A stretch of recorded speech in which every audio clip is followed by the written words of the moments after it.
معزز و موقر علماء اہل سنت، طالبان علوم نبویہ،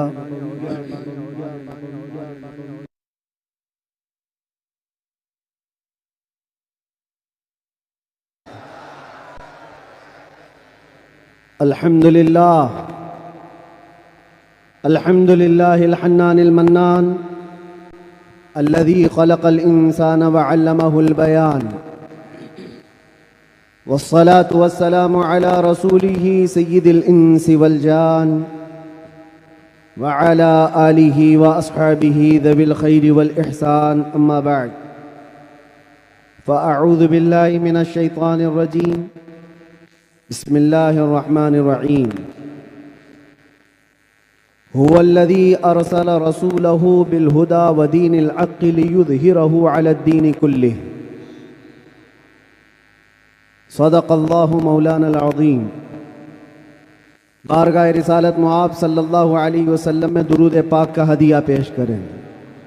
اللہم صل علی سیدنا و مولانا محمد معدن الجود والکرم وآلہ واصحابہ الکرام وابنہ الکریم وبارک وسلم دائمتاً سرمداً ابدا.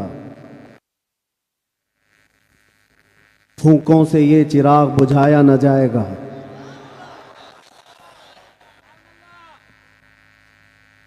میرے عزیزو، یہاں سے ہم اپنی گفتگو کا آغاز کرتے ہیں. آپ کے ہاں اتنا بڑا مجمع جو بیٹھا ہوا ہے، میں محسوس کرتا ہوں کہ علم کا ایک قلعہ آپ کے پاس موجود ہے، علماء کا ایک ذخیرہ موجود ہے، اور بہترین بولنے والے علماء ہیں. ناظم اجلاس مجھ سے پیشتر جس طرح سے انہوں نے مدرسے کا تعارف کرایا ہے، اللہ تعالیٰ اس مدرسے کو ہمیشہ شاد و آباد رکھے، مرکز اہل سنت و جماعت، مرکز عشق رسول بنائے. ہماری یہاں پر اتنے لمبے سفر کر کے آنے کی ضرورت نہیں ہوتی، اور میں یہ جانتا ہوں کہ لوگ سننا کم اور دیکھنا زیادہ چاہتے ہیں، اور اس کی وجہ بھی ہے کہ دنیا اپنے اپنے حساب کے مجرے کرنے والے سیلیبریٹیز کو دیکھتی ہے.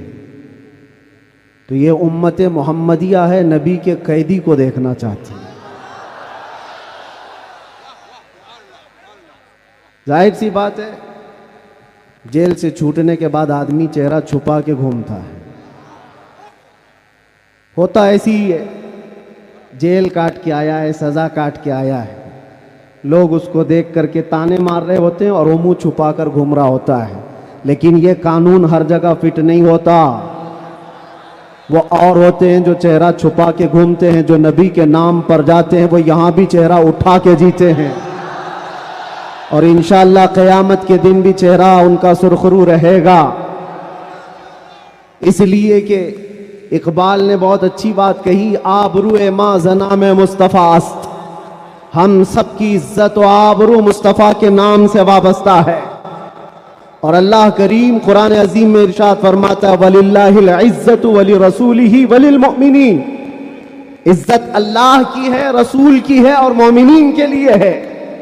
ہم نے دیکھا ہے میرے عزیزو، جن لوگوں کو آج سیلیبریٹی کہا جاتا ہے یا پاورفل شخصیت کہا جاتا ہے، سیاست میں آنے کی وجہ سے یا پھر گلیمر کی دنیا میں آنے کی وجہ سے، ٹیلی ویژن کے اوپر آنے کی وجہ سے، ان کے حالات ایسے ہیں کہ جب تک جوانی ہے ان کی چاندنی ہے، اور جب تک ان کا شباب ہے وہ چمک رہے ہیں. جہاں چہرے پہ جھریاں پڑ گئی، نیا ہیرو آ جائے گا. دنیا ایک نیا ہیرو اپنا ڈھونڈ لیتی ہے، اور یہ دنیاوی حسن و جمال پر اترانے والوں کی زیادہ لائف نہیں ہوتی، وہ برقرار نہیں رہ سکتے. نہ ہی سیاست کی کرسی پر بیٹھ کر کے اقتدار جمانے والے، ہم نے ان کو بھی دیکھا ہے، نئی پارٹی آئی اور بوڑھے کو سائیڈ میں لگا دیا گیا. اب بوڑھوں کو کوئی پوچھتا بھی نہیں ہے. 40 سال بیچارے خدمت کرتے رہے اور آج ریٹائرمنٹ کی کربناک زندگی گزارنے پر مجبور ہو گئے. لیکن یہ مصطفیٰ کی غلامی کی دنیا الگ ہے. یہاں حضور پاک صلی اللہ علیہ وسلم کا غلام ایک عالم دین جتنا بوڑھا ہوتا جاتا ہے اتنی عزت اس کی بڑھتی چلی جاتی. یہاں بوڑھوں کی عزت کم نہیں ہوتی، بلکہ اس کو بوڑھا کہاں کہتے ہیں؟ جوان بیٹھے ہوتے ہیں لیکن بوڑھے عالم دین کو فیصل بنا کر بٹھاتے ہیں. جو زیادہ ہے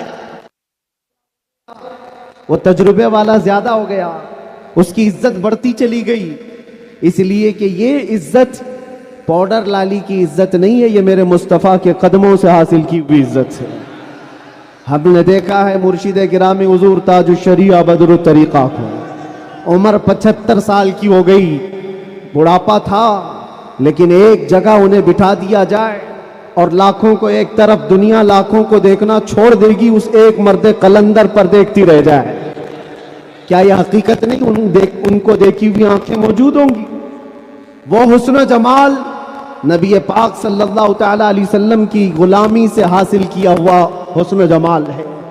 اسی لیے میرے عزیزوں یاد رکھو، اسی بات پر میں کہتا ہوں، آبرو ما زنام مصطفیٰ است، ہم سب کی عزت و آبرو مصطفیٰ، ہر چے دری دنیا باد مصطفیٰ است. جو کچھ اس دنیا میں ہمارے پاس ہے وہ نبی کے بعد ہے. جو بھی رشتہ ناتا ہے، جو بھی تعلق ہے، وہ سب حضور پاک کے بعد ہے. نبی سے ہو جو بیگانہ اسے دل سے جدا کر دے، پدر مادر برادر جان و مال ان پر فدا کر دے. یہ ایمان کا تقاضا ہے اور ایمان اسی کا نام ہے. اور اعلیٰ حضرت امام اہل سنت فاضل بریلوی کیا فرماتے ہیں؟ ایمان کسے کہتے ہیں؟ اس کی دو چند مثالیں آپ کے سامنے رکھتا ہوں. اور جب یہ ایمان آ جائے تو میرے عزیزوں، یہ جو آندھیاں چل رہی، یہ جو طوفان آئے ہوئے ہیں، یہ رخ موڑ لیں گے. اس لیے کہ سنا ہے قدسیوں سے میں نے کہ وہ شیر پھر ہوشیار ہوگا. اقبال نے کہا تھا، نکل کر کے صحرا سے جس نے الٹ دیا تھا تخت روما کو، سنا ہے قدسیوں سے میں نے کہ وہ شیر پھر ہوشیار ہوگا. وہ مکہ کے رہنے والے، مدینہ طیبہ کی چٹائیوں پر بیٹھنے والے، ایک کھجور پر پورا دن اکتفا کرنے والے، پیبند لگے کپڑے پہننے والے، وہ رسول پاک کے غلام، لیکن نکلے تھے مکہ سے پیبند لگے کپڑے بغیر چپل کے. اس وقت کی دو سپر پاور طاقتوں کو گھٹنے ٹیکنے پر مجبور کر دیا تھا. تخت روما کو الٹ دیا تھا، رومن امپائر، اور پرشین امپائر جن کو قیصر و کسریٰ کہا جاتا ہے، دونوں کو جھکنے پر مجبور کر دیا تھا. تاریخ کی یہ سچائیاں بتاتی. کون لوگ تھے وہ؟ خالد بن ولید، سیف اللہ المسلول، 4 لاکھ صلیبیوں کے سامنے مقابلے کے لیے کھڑے تھے. تو صلیبیوں کے بادشاہ نے کہا تھا کہ یہ عرب کے بدو یا عرب کے دیہاتی لوگ ہم سے لڑنے آئے جو رومن امپائر کے فوجی ہیں، اسلحے سے لیس ہیں، طاقت سے بھرپور ہیں. تو خالد بن ولید نے کیا کہا تھا جانتے ہو؟ آپ نے کہا تھا، رومیو، جس طرح تمہارے فوجی شراب پسند کرتے ہیں، ہم وہ فوج لے کر کے آئے ہیں، تمہاری شراب سے زیادہ ہم شہادت پسند کرتے ہیں. یہ وہ لوگ ہیں جو شہادت کے لیے جیتے ہیں. عزیزان گرامی وقار، وہ ایمان کامل جب آ جائے تو پھر یہ طوفان اور یہ آندھیاں اپنا رخ موڑ لیں گی. آج وجہ یہی ہے، ان سے پھرے جہاں پھرا پھرائی کمی وقار. ان کے جو ہم غلام تھے، خلق کے پیشوا رہے.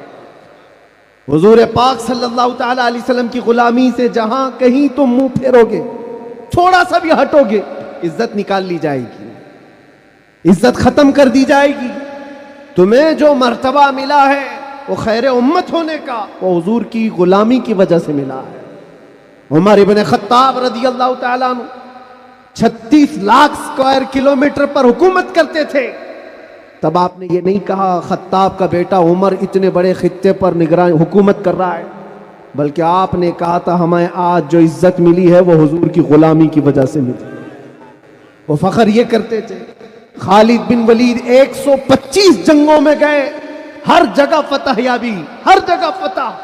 کبھی خالد بن ولید نے یہ نہیں کہا میرے بازوؤں میں وہ طاقت ہے کہ میں ہر پہلوان کو زیر کر دیتا ہوں، جس جنگ میں جاتا ہوں فتح کے جھنڈے گاڑ دیتا ہوں۔ نہیں، خالد بن ولید کا ایمان تو یہ تھا کہ ان کے سر پر ایک ٹوپی تھی جس میں حضور کے 3 منہ مبارکہ تھے۔ وہ فتح کا صحرا انہی منہ مبارک کو دیتے اور کہتے یہ نسبت میرے ساتھ ہے، اس لیے اللہ مجھے ہر جگہ فتح عطا کرتا ہے۔ انہیں جو عزتیں ملی تھی دنیا میں، جو اقتدار ملا تھا، وہ حضور کی غلامی کی بنیاد پر، اور آج ہمارے پاس جو عزت ہے وہ حضور کی غلامی کی وجہ سے۔ نبی پاک صلی اللہ تعالی علیہ وسلم کی بات کرتے رہو۔ ایک جملہ میں اکثر کہا کرتا ہوں، ان کی بات کرو ہر دل پہ راج کرو، ان کی بات کرو ہر دل پہ راج کرو۔ دیکھنا آپ جو اس مذہب میں اس طریقے پر جتنا بڑھتا جاتا ہے اللہ اس کی عزت میں اضافہ کرتا ہے۔ تم اگر 70 دروازوں میں بند ہو کر کے بھی بیٹھے رہو، اللہ تمہاری محبت خلق کی دلوں کے اندر ڈالتا۔ ہم نے ایسے ایسے علاقوں کا سفر کیا جس کا نام میں نے زندگی میں کبھی سنا ہی نہیں، گاؤں ہے، دیہات ہے۔ راجستھان کے علاقے سے کچھ حضرات آئے تھے، نہایت غریب علاقے کے لوگ، اور مجھ سے بعد رمضان آ کر ایک مفتی صاحب تھے، اس کے نمائندے تھے، انہوں نے کہا ہمارے قافلے میں یا جس جگہ سے میں نمائندہ بن کر کے آیا ہوں وہاں کے لوگوں میں غریب لوگ ہیں، 3 مہینے تک انہوں نے صرف آپ کے لیے روزے رکھے، مطلب اللہ رب العزت کے لیے،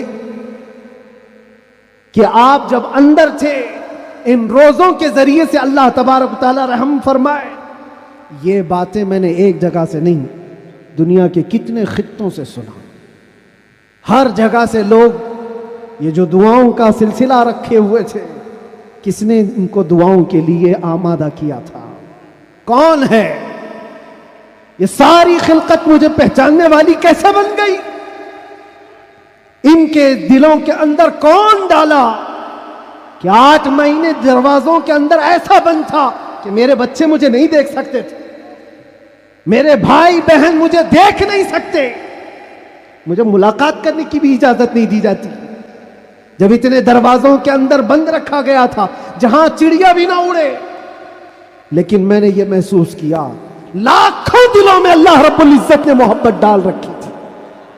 اس کی وجہ یہ ہے، چوری کر کے گیا ہوتا، لوٹ مار کر کے گیا ہوتا تو لوگ یہی کہتے کہ کچرا تھا چلا گیا۔ حضور پاک کی بات کر کے جائے تو مرنے کے بعد بھی اللہ اس کو دلوں کے اندر زندہ رکھتا۔ یہ تو قید خانے کے اندر گیا جہاں سے آنے کی امید ہوتی ہے، قبر کے اندر بھی جائے تو اللہ تعالیٰ اس کا نام زندہ رکھتا ہے۔ اسی لیے میرے عزیزوں، ایک نقطے کو سمجھ جاؤ، حضور پاک صلی اللہ تعالیٰ علیہ وسلم کی محبت اور ان کی غلامی یہ اصل ایمان ہے، اور یہ ایمان جس وقت آ جائے بڑے بڑے طوفانوں کا وہ مقابلہ کر سکتا ہے۔ آج پوری دنیا کے مشاہدے سے یہ پتہ چلتا ہے، ہنگامے اتنے ہو چکے، اتنے خطرناک طریقے سے امت کو لرزا دیا گیا ہے، لیکن اس امت کا حال یہ ہے کہ یہ خواب گراں میں ہے، یہ ایک لمبی نیند میں ہے۔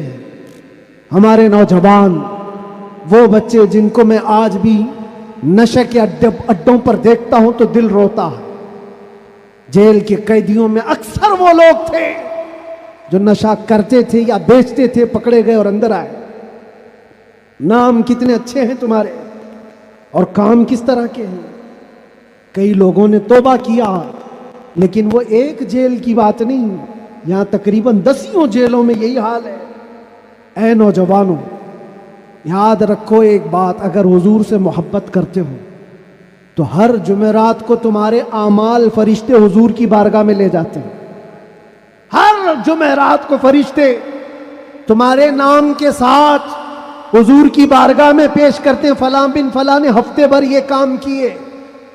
حضور پاک صلی اللہ علیہ وسلم فرماتے ہیں میں اپنے ہر امتی کو اس کے باپ کے نام سے پہچانتا ہوں, ہر امتی کو پہچانتا ہوں. جب اس کے برے اعمال مجھ تک پہنچائے جاتے ہیں تو مجھے غم ہوتا ہے, میں استغفار کرتا ہوں اللہ کی بارگاہ میں, اور جب اچھے اعمال پیش کیے جاتے ہیں تو اللہ کی بارگاہ میں شکر بجا لاتا ہوں. تھوڑا اپنی زندگی کے اوپر نظر ڈال کر دیکھو, کتنے ہفتے ایسے گزر گئے ہوں گے کہ جب ہمارے برے اعمال حضور کی بارگاہ میں پیش کیے جا رہے ہیں. کیا یہ اب بھی بدلنے کا وقت نہیں ہے نوجوانوں؟ دنیا یہ چاہتی ہے کہ تم نشے کے اڈوں میں کھوئے رہو.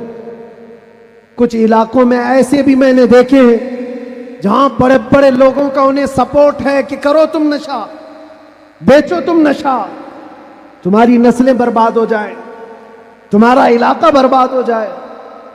آج سے صرف 70 سال پہلے کی بات ہے, ہمارے اس ملک میں ایجوکیشن لیول اس وقت بھی مسلمانوں کا سب سے اوپر تھا, اور آج آپ بخوبی دیکھ سکتے ہیں کس طرح سے ہمیں پکارا جا رہا ہے, کیسے ہمیں تانے دے کے سارے ڈیبیٹ کیے جا رہے ہیں. کہاں کہاں تمہیں پنچر مین کہا جاتا ہے. کیوں؟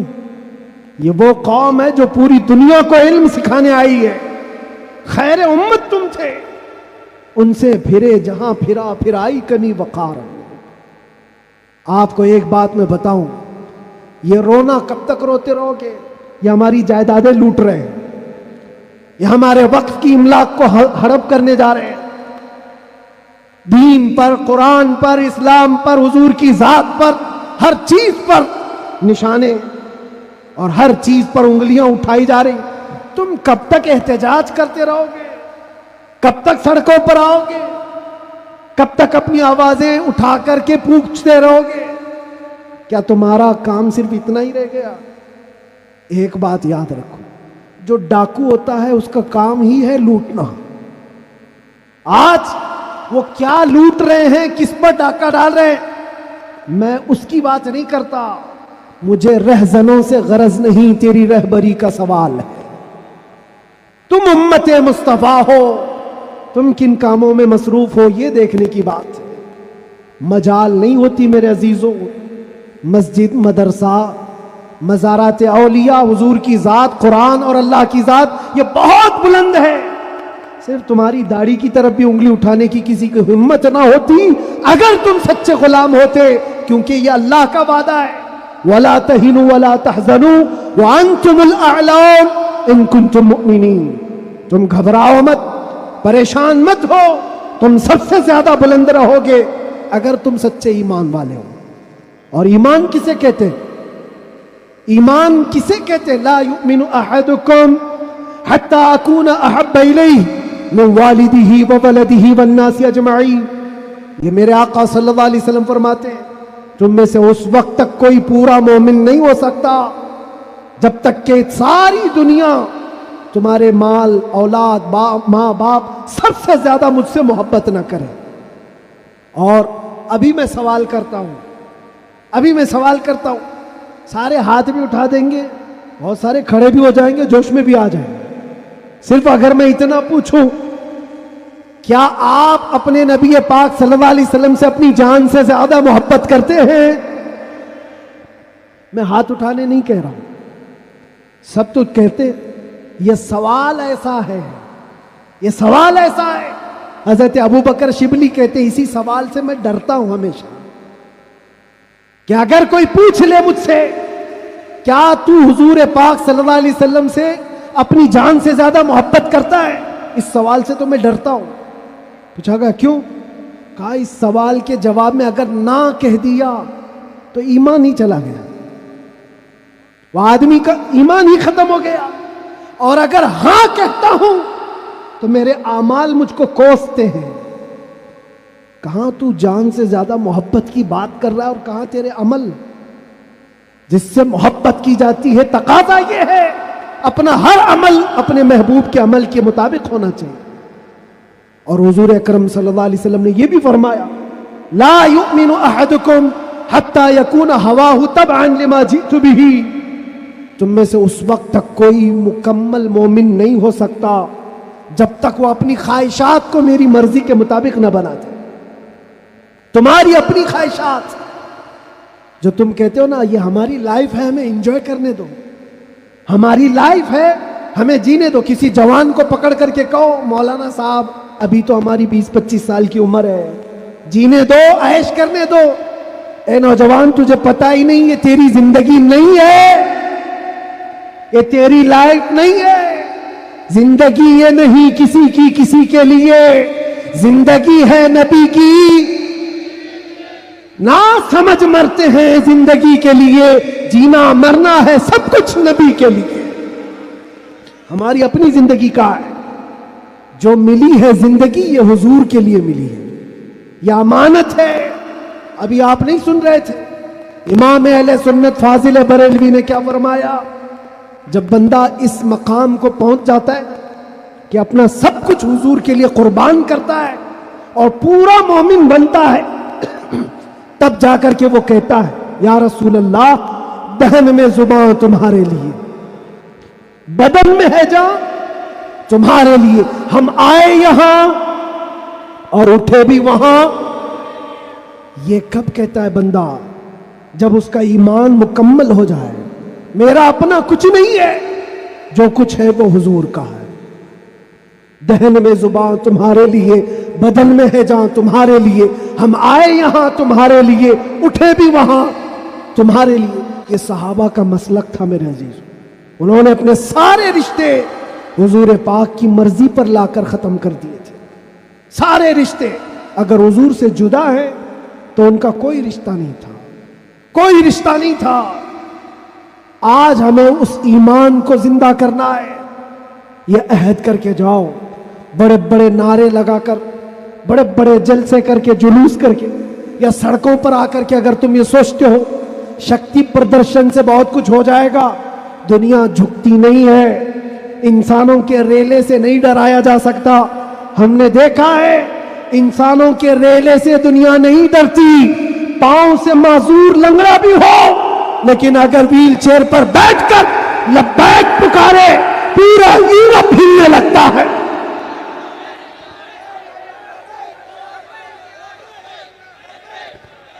دنیا یہ سیلاب سے نہیں ڈر رہی. دنیا کو اگر خوف ہے تو صرف اس ایمان سے جو عمر ابن خطاب کا تھا, اس ایمان سے ڈر ہے جو خالد بن ولید کے اندر تھا. اسی لیے انگریز آج سے 100 سال پہلے کیا کہہ کر کے گئے تھے پتہ ہے؟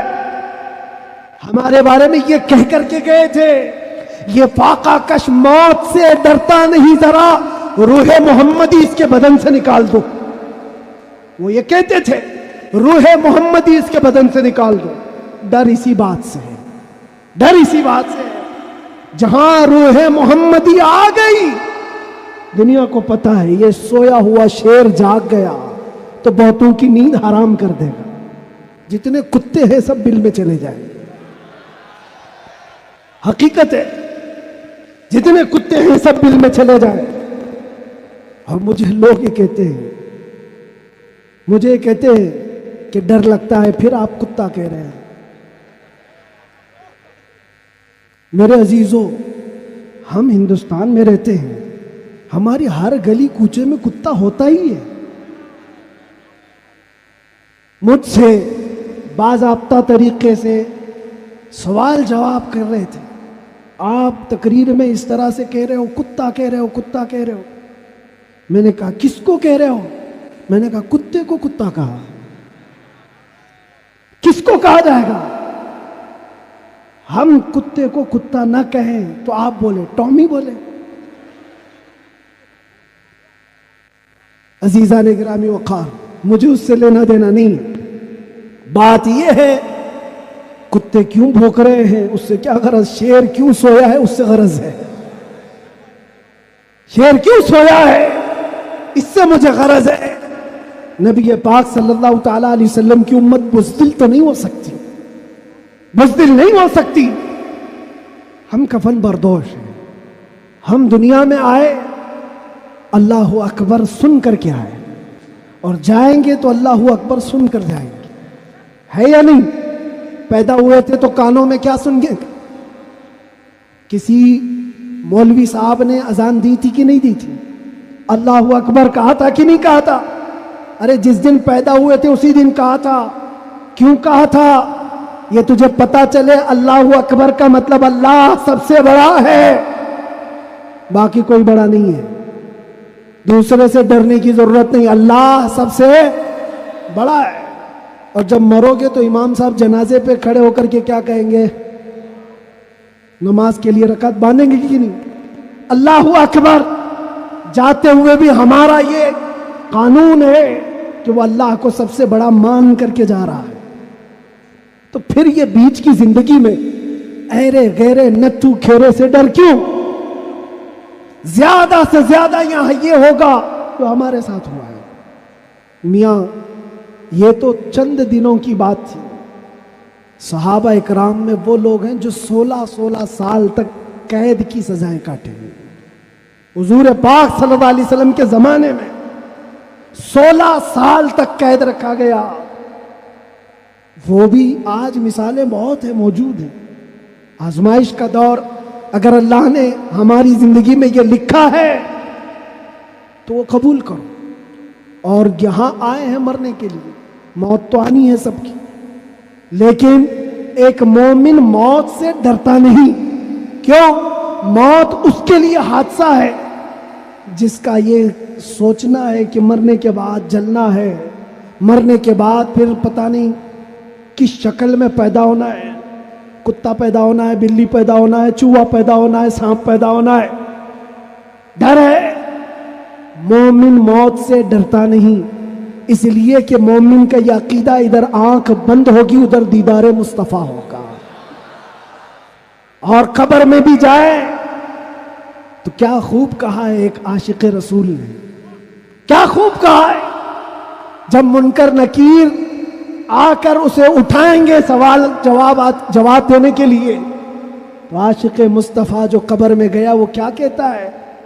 اب تو پائے ناز سے اے فرشتوں کیوں اٹھوں، ارے مر کے پہنچا ہوں یہاں اس دل ربا کے واسطے. جس کے لیے مرا تھا وہ بھی تو وہاں ہوں گے. بس میرے عزیزوں، گفتگو کو سمیٹتے ہوئے میں صرف اتنی بات کہوں گا، ان کے جو ہم غلام تھے، خلق کے پیشوا رہے، ان سے پھرے، جہاں پھرائی کمی وقار میں. تمہیں اللہ قرآن میں فرماتا ہے تم باعزت رہو گے، بلند رہو گے، کامیاب رہو گے، شرط یہ ہے کہ ہمیشہ ایمان کے ساتھ رہو.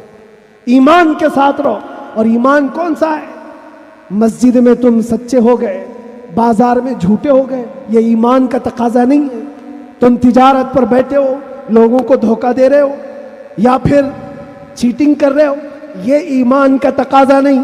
ایک صحابی رسول ہیں حضرت نعمان، ایک ملک گئے، وہ بادشاہ عیسائی تھا.